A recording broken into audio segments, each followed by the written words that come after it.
69 लोग जिन्हें गिरफ्तार करके जेल भेज दिया गया है, उनमें से 29 लोग के बारे में 41 दिन के बाद छत्तीसगढ़ की पुलिस कोर्ट को ये बता रही है कि ये लोग अपराध में शामिल नहीं थे। माय लॉर्ड, इन्हें छोड़ दिया जाए। गांव के भीतर की चकित करने वाली गैंगबाजी का भी निकृष्टतम स्वरूप अगर कहीं मिलता है तो लोहारीडीह में है। और अब रेंगाखार थाने में एफआईआर दर्ज हुई। उन एफआईआरों के ब्यौरे से समझ में आता है कि जब पुलिस वहां पहुंची तो पुलिस पर भी हमला हुआ। भारतीय न्याय व्यवस्था का ये जो नियम है, जो ये कहता है कि झूठी एफआईआर दर्ज कराने वाले के खिलाफ कार्रवाई होगी, तो क्या पुलिस के खिलाफ, रघुनाथ साव के पुत्र के खिलाफ एफआईआर होगी? छत्तीसगढ़ के अब तक के इतिहास में शायद ये पहला ऐसा मौका होगा जब 41 दिन के भीतर पुलिस को ये लगा हो कि उसने किसी बहुत महत्वपूर्ण और संवेदनशील मामले में जिन लोगों को गिरफ्तार किया है, जिनकी कुल संख्या 69 यानी कि 69 है, उनमें से 29 लोग उस अपराध में शामिल ही नहीं है। यानी 69 लोग जिन्हें गिरफ्तार करके जेल भेज दिया गया है, उनमें से 29 लोग के बारे में 41 दिन के बाद छत्तीसगढ़ की पुलिस कोर्ट को ये बता रही है कि ये लोग अपराध में शामिल नहीं थे। माय लॉर्ड, इन्हें छोड़ दिया जाए। मामला कवर्धा के लोहारीडीह का है। लोहारीडीह का ये वो मामला है जिसने अपराध के सबसे विकृततम स्वरूप को अगर दिखाया है तो राजनीति भी कोई बहुत बेहतर साबित नहीं हुई है। एक ऐसा घटनाक्रम है जिसमें सियासत है, सियासत का भी घटियापन है, महत्वाकांक्षा, अहम और गांव के भीतर की चकित करने वाली गैंगबाजी का भी निकृष्टतम स्वरूप अगर कहीं मिलता है तो लोहारीडीह में है। और अब जबकि ये प्रतिस्पर्धा हर एजेंसियां कर रही हैं, समाज कर रहा हो या समाज के अंदर के तत्व कर रहे हो, राजनीति कर रही हो, तो अब लगता है कि पुलिस भी उसके एक हिस्से में प्रतियोगिता के लिए शामिल हो गई है। क्या है पूरा मामला, ये बताने के लिए आपके सामने हाजिर हुआ हूं। नमस्ते, मेरा नाम है याकूब। 15 सितंबर को कबीरधाम के लोहारीडीह में हत्याकांड हुआ। रघुनाथ साव की हत्या हुई, बहुत नृशंस तरीके से हत्या हुई। इस मामले में जो रेंगाखार थाने में एफआईआर दर्ज हुई, उन एफआईआरों के ब्यौरे से समझ में आता है कि जब पुलिस वहां पहुंची तो पुलिस पर भी हमला हुआ। कुल 5 एफआईआर दर्ज हुई थी इस पूरे घटना को अलग अलग परिस्थितियों में। उसकी 5 एफआईआर दर्ज हुई, जिनमें 62/2024, 63/2024, 64/2024, 65/2024 और 66/2024। इनमें से 65/2024 जो अपराध था, ये रघुनाथ साव की हत्या से जुड़ा था और ये रघुनाथ साव के परिवार की ओर से दर्ज हुई थी। रघुनाथ का छोटा बेटा विनोद इसमें प्रार्थी था। कुल जो गिरफ्तारियां इसमें पुलिस ने की वो थी 69। नामजद जो अभियुक्त हैं पूरे इन जितने भी एफआईआर है उसमें 171 नामजद आरोपी हैं, उसमें से 69 गिरफ्तार हैं। अब इस मसले पे जरा समझिए कि खेल क्या हो रहा है। अब ये खेल हो रहा है कि न्याय हो रहा है, ये पूरी बात समझने के बाद आप खुद तय करिएगा। जेल में जो लोग बंद हैं उनके परिजनों की ओर से आवेदन दिया गया पुलिस अधिकारियों को, राजनेताओं को, जिसमें गृह मंत्री का भी जिक्र आता है, जिनकी वो विधानसभा है और बहुत ज्यादा मुखर और सक्रिय हैं वो इस पूरे घटनाक्रम को लेकर। खासकर इस घटना में जिस तरीके से साहू समुदाय का बार बार जिक्र आया है, उसको लेकर उनकी विशेष संवेदनशीलता साफ साफ झलकती है। 2 नाम है, एक है श्रीमती चंद्रिका जिनके पति का नाम है परसराम, एक है श्रीमती मालती जिनके पति का नाम है टीकेराम। ये दोनों यानी टीकेराम और परसराम, इसी 69 जो लोग गिरफ्तार हैं उसमें से ये 2 लोग हैं। इन दोनों की पत्नियों के साथ साथ एक और शिवप्रसाद जो थे यानी कचरू साव की बिटिया की ओर से, जिनका नाम है लालेश्वरी, इन 3 लोगों की ओर से आवेदन गया पुलिस अधिकारियों को, गृह मंत्री जी को। और उसके बाद अब तक के इतिहास में जो दृष्टांत नहीं मिलता वो हुआ, एसआईटी गठित हो गई। जेल के भीतर जो लोग बंद हैं नृशंस हत्या के मामले में, उनकी ओर से उनकी पत्नी या उनके परिजनों ने एक आवेदन दिया और आवेदन के बाद एसआईटी गठित हो गई। एसआईटी का जो नेतृत्व कर रहे थे वो है पंकज पटेल, एडिशनल एसपी कबीरधाम। इसमें जो सदस्य हैं उनमें एक हैं मोनिका सिंह परिहार जो डीएसपी हैं कवर्धा में, Prateek Chaturvedi DSP Ajak, Kamlakant Shukla TI Pipariya, TI Mahesh Pradhan थाना प्रभारी कुंडा, सब इंस्पेक्टर संतोष ठाकुर जो चौकी बाजार चारभाटा में है, प्रधान आरक्षक खूबी साहू जो कवर्धा में हैं, और आरक्षक दीपचंद नेताम जो थाना रेंगाखार में हैं। ये एसआईटी गठित हुई। इस एसआईटी का दारोमदार ये था, उसको जिम्मा ये दिया गया था कि ये जो आवेदन आए हैं इन आवेदन के अनुसार जांच कर लीजिए कि क्या वाकई इसमें ऐसी बात, जो बात आवेदन में कही जा रही है वही है। आवेदन ये था कि अकारण निरुद्ध कर दिया गया है, यानी लोग निर्दोष हैं, उसके बावजूद उन्हें दोषी बनाकर निरुद्ध कर दिया गया है, जेल भेज दिया गया है और इनकी जांच होनी चाहिए। 69 लोग, फिर से बता दूं, 69 गिरफ्तार हैं, 171 नामजद हैं। तो ये जो 69 गिरफ्तार हैं इनके संबंध में ये आवेदन था और एसआईटी ने इसकी जांच की। जांच करने के बाद करीब 11 महिलाएं और 18 पुरुष, यानी 29 लोगों को एसआईटी ने ये माना है, ये पाया है कि ये उस अपराध में शामिल नहीं थे। जिस दिन एफआईआर हुई, जिस दिन इनकी गिरफ्तारी हुई, और जबकि यह उन्मोचन का आवेदन पुलिस ने, कवर्धा कोर्ट में दिया कि जो गिरफ्तार लोग हैं उनमें से 29 लोगों को छोड़ दीजिए, ये तो अपराध में शामिल ही नहीं थे। इसके बीच का अंतर दिनों का होता है 41। यदि एसआईटी का ये अभ्यावेदन सही है, जिसके आधार अलग अलग बताए जा रहे हैं, क्योंकि अधिकृत रूप से इसका कोई आधार नहीं बता रहा है, ये कहते हुए बचने की कोशिश है कि मामला न्यायालय को हमने दे दिया है, न्यायालय से आएगा, हम इसका डिटेल नहीं जानते। मगर एसपी कवर्धा ने जरूर इसको स्वीकारा कि हाँ, अभ्यावेदन आया था जिसमें कुछ लोगों के नाम को हटाने का अभ्यावेदन था और उसके लिए कोर्ट को पत्र भेजा गया है।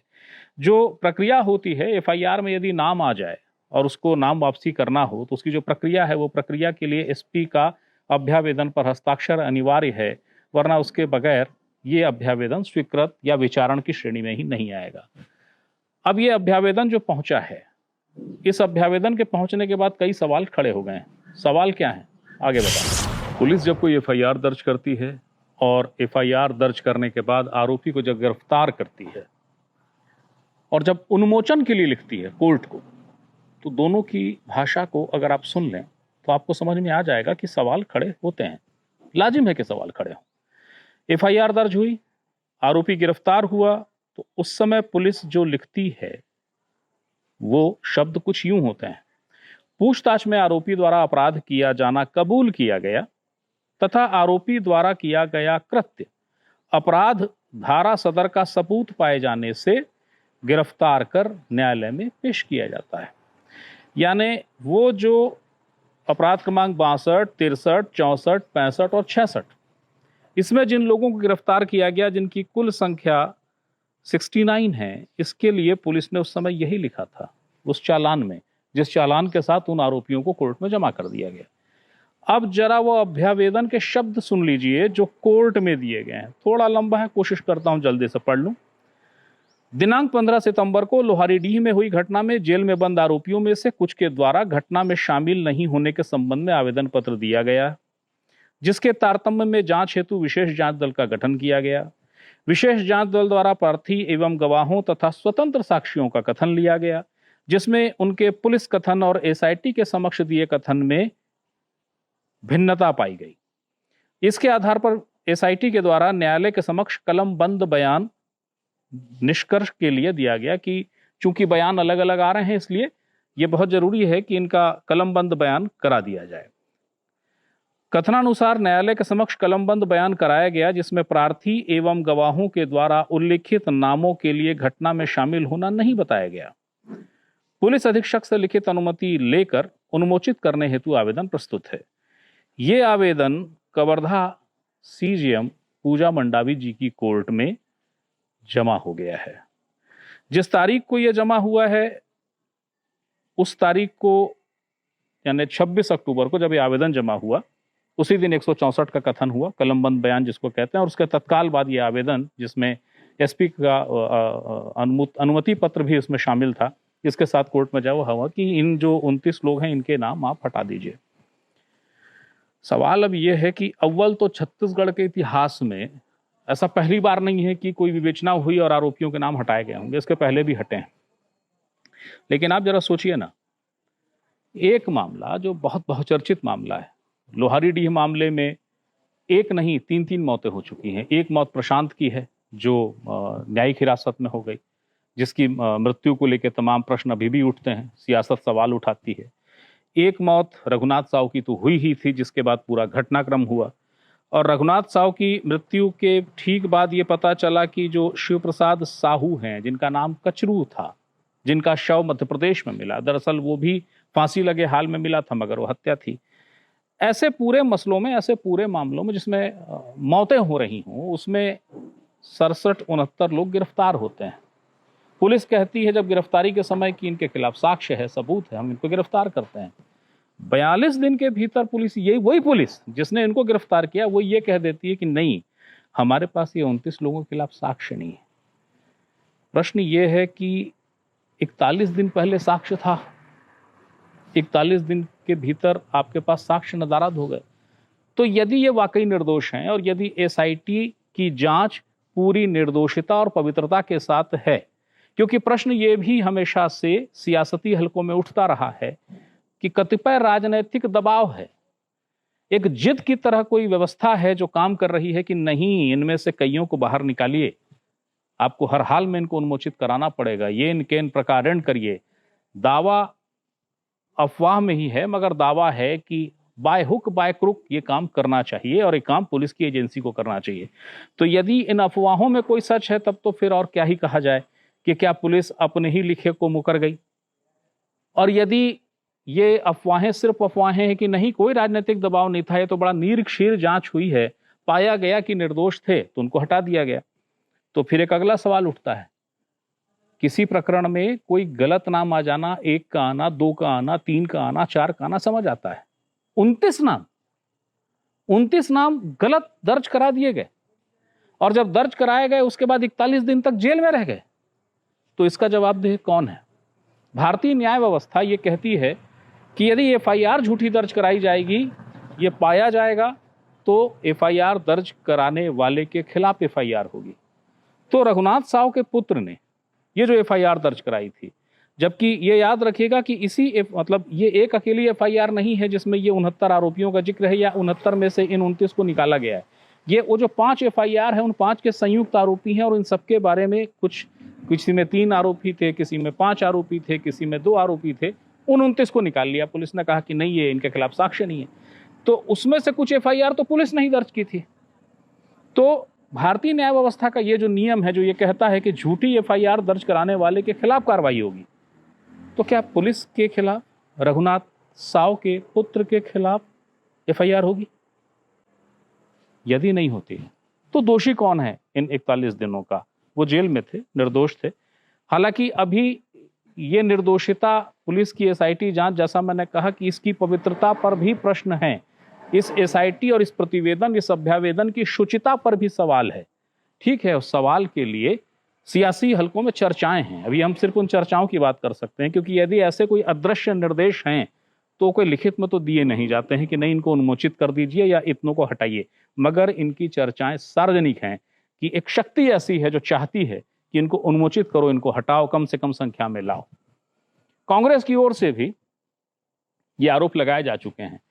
पूर्व मुख्यमंत्री, वर्तमान पाटन विधायक भूपेश बघेल भी इस तरीके की बात उठा चुके हैं, कह चुके हैं कि कई निर्दोषों को जेल में डाला गया है, उनको बाहर निकालो। लेकिन एक दिलचस्प बात, भूपेश बघेल जी से मैंने इसी विषय पर एक बार चर्चा की थी।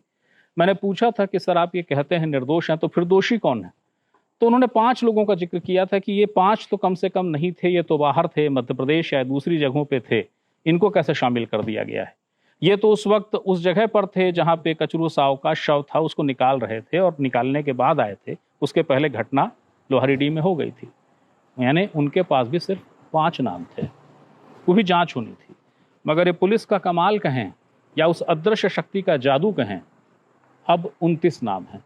हालांकि फिर वही अफवाह की तर्ज पर चर्चा है कि जिद और संकेत और अदृश्य निर्देश, तो 40 नामों को हटाने के थे। तो जो भी हो, जैसा भी हो, यह प्रश्न अपनी जगह स्थापित और स्थायी रूप से खड़ा हो गया है कि इन 29 लोगों के 41 दिन के जेल का जवाबदेह कौन है, उसका दोषी कौन है? वो विवेचनाकर्ता अधिकारी भी दोषी होंगे क्या जिन्होंने एफआईआर दर्ज कर दी? क्योंकि इसका मतलब है कि तब आपने यूं ही एफआईआर दर्ज कर दी थी, जैसा आपके मन आया आपने उसको आरोपी बना दिया, या फिर कोई और बात है। इन सारी बातों के साथ साथ एक मसला महत्वपूर्ण और है, वो भी आपको बता दूं। छत्तीसगढ़ के अब तक के इतिहास में ऐसा कभी नहीं देखा गया है कि इतनी बड़ी संख्या में पुलिस को ये समझ आए कि उसने जो गिरफ्तारियां की है उसमें इतनी बड़ी संख्या ऐसी भी है, एक बड़ी संख्या दहाई में, यानी 29 की संख्या, 69 में 29 निर्दोष हैं। निर्दोष इस मायने में भी उनके खिलाफ साक्ष्य नहीं है। ऐसी खबरें हैं कि पुलिस ने ये बताया है या ये पाया है, एक आधार बनाने के लिए आधार हासिल हुआ है कि इन आरोपियों जिनको पहले आरोपी बनाया गया, जिनमें 11 महिलाएं और 18 पुरुष हैं, इनकी उपस्थिति को लेकर प्रश्न हो गया। इनका कोई डिजिटल फुटप्रिंट नहीं मिला और प्रार्थी और गवाहों से जो बयान लिए गए उसमें भी इनके नाम नहीं थे। यानी पुलिस ये कह रही है कि जब थाने में एफआईआर दर्ज कराई जा रही थी तो प्रार्थी और गवाह ने जो नाम दिए, जब एसआईटी उनको बुलाई तो वो नाम नहीं थे, वो नाम नहीं बता दिए। उन्होंने कहा नहीं, ये नाम नहीं है। तो इस भ्रम को दूर करने के लिए कि सही क्या है, उनका कलमबंद बयान कराया गया, जो पुराने नियमों के हिसाब से 164 का कथन कहा जाता था। अब नया अगर नियम है तो उसमें अगर कोई नई धारा इसके लिए होगी तो मैं उसको नहीं जानता हूं, पर उसको बोलचाल की भाषा में 164 का बयान दर्ज कराना कहते हैं, उसको कलमबंद बयान कहते हैं। वो कलमबंद बयान दर्ज कराया गया। जिस दिन वो कलमबंद बयान दर्ज हुआ है उसी दिन एसपी के अनुमोदन पत्र के साथ ये अभ्यावेदन पेश हो गया। यानी 26 अक्टूबर को ही 164 का कथन हुआ। 26 अक्टूबर को ही कवर्धा की पुलिस ने ये आवेदन सीजीएम कोर्ट में दिया। कवर्धा के जिनकी जो सीजीएम है पूजा मंडावी, उनकी कोर्ट में कि ये जो 11 महिलाएं हैं और 18 पुरुष हैं, ये उस अपराध में शामिल नहीं पाए जा रहे हैं, इनके नाम अनुमोचित कर दिए जाएं। सीजीएम कोर्ट में अभी इसका फैसला नहीं हुआ है। अब जब अभ्यावेदन आया है तो न्यायालय इसका विचारण करेगी, इस अभ्यावेदन के गुण दोष को देखेगी। अब न्यायालय अपने तय भी कई प्रश्न खड़े कर सकती है कि ये क्यों, और आज ये क्यों, तब ऐसा क्यों था, आज अगर ये है तो इसके दोषी कौन। इस तरह के तमाम बहुत सारे पहलू हैं। न्यायालय अपने ओर से भी कई प्रश्न खड़े कर सकती है। न्यायालय ने अभी तक वो तारीख नहीं दी है कि ये जो अभ्यावेदन पुलिस की ओर से दिया गया है कोर्ट को, यानी 26 अक्टूबर को, उसमें उस अभ्यावेदन का विचारण किस तारीख को होगा। अभी वो तारीख तय नहीं है। संकेत है कि दिवाली के बाद जब कोर्ट फिर से बैठेगी तो कोई तारीख आएगी और तब इस मामले पर नज़र बनी रहेगी कि पुलिस जो अपने ही किए को 41 दिन बाद यू टर्न ले गई है और कह रही है कि एक दो गलत नहीं हुए थे, 11 महिलाएं और 18 पुरुष हमने गलत गिरफ्तार कर लिए थे। इस मामले में कोर्ट का रुख तब समझ आएगा जब कोर्ट कोई तारीख देगी और उस पर जो बहस और जो जजमेंट होगा उससे और चीज़ें स्पष्ट होंगी। जाहिर है वो सूचना भी आपके सामने लेकर मैं हाजिर होऊंगा, लेकिन फिलहाल ये बहुत दिलचस्प है कि 41 दिन के भीतर छत्तीसगढ़ की पुलिस को पता चला कि उसने जिन 69 को पकड़ा है उनमें से 29 लोग अपराध में शामिल नहीं थे। ये जवाब अभी नहीं है कि यदि ये एसआईटी की जांच पवित्र है, शुचिता है, कोई अदृश्य दबाव नहीं है, कोई अदृश्य अभिलाषा नहीं है, तो फिर इसका दोषी कौन है, एफआईआर दर्ज कराने वाला या एफआईआर करने वाला। याद रखिएगा कि एक एफआईआर रघुनाथ साव के परिवार ने दर्ज कराई, मगर बाकी एफआईआर में तो प्रार्थी पुलिस ही है। इन सवालों के जवाब भी खोजेंगे, मिलेगा तो लेकर आपके सामने हाजिर होंगे, क्योंकि हर सूचना और हर जानकारी का अधिकार आपका है, मैं सिर्फ माध्यम हूं। फिर कोई नई सूचना, फिर कोई नई जानकारी होती है, मैं उसे लेकर आपके सामने फिर हाजिर होऊंगा। तब तक के लिए प्रणाम।